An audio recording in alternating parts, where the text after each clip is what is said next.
Hello everyone, welcome back to another episode of Technologyglance.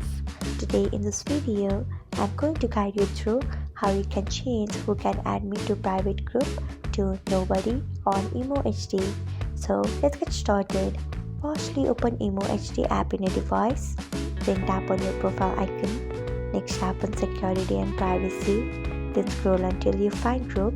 Next tap on it. After that, you can see the option of nobody. Tap on it. So this is how you can change who can add me to private group to nobody on Emo HD.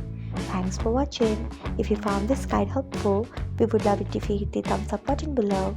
We upload great new tech tutorials like this one every day. So do not forget to subscribe to our channel and hit the bell icon so that you'll never miss another update.